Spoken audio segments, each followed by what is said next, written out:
Yang I tahu itu adalah hantu. Masa tu I buat teater. That was my first theater ever. First theater you buat apa? 9 tahun.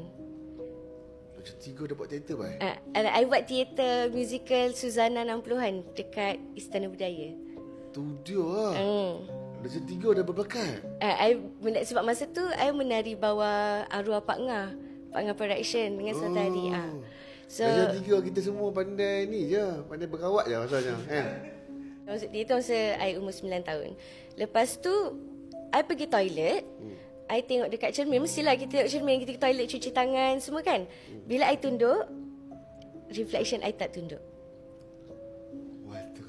I kecil tau. So masa tu I punya panik.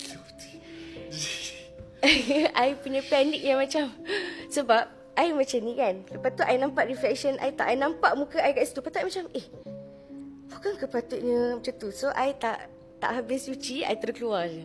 Astaghfirullahalazim. So masa tu I kecil kan. So I panik, I tak tahu nak buat apa. I terus keluar je. And I ada satu masalah, I tak suka cerita kat orang kalau I takut ke apa ke. I jenis itu. So I diam je. I macam, aku nampak apa tadi? Oh yes. Nampak apa? So I diam je. Daripada darjah 3? Dari 3. And lepas tu I demam panas. Untuk show masa tu 3 hari show. Untuk 2 show I demam. Kecil kan. First time pula tu nampak. Memang demam panas gila. Weh. Gila apa weh. First. Okay, sekejap. Kan you tengok, you nampak asal benda. Sebab kita tahu reflection kan. Adakah you tengok tak reflection tu? Tengoklah sebelum I gerak tu, I tengok dulu sebab I nak kena make sure. I takut I ni je yang overthinking. Waktu you tengok reflection tu, apa yang dia buat kat you, apa yang dia tengok kat you? Dia, okay, reflection tu takut untuk I sebab I ikat satu ponytail tau. Tapi reflection I tu I tocang 2. Ikat 2 and bertocang. So mestilah I ingatkan orang lain kot, macam tu kan. So sebelum I betul-betul sebelum I betul-betul angkat kepala, I pusing belakang dulu tengok tak ada orang. Okay, tak ada orang.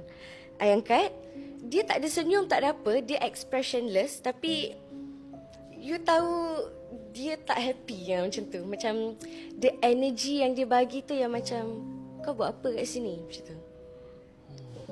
Sebenarnya dia orang dah cakap, kalau kita orang nak pergi toilet, jangan pergi seorang sebab tempat tu memang macam tu. Tapi I degil. I budak yang sangat degil. So I macam tak apalah, nak takut apa. I cakap macam tu. Saya pergi. Itulah makan dia. Itu first ever. First ever lah. Weh, darjah 3 dah kena macam tu weh.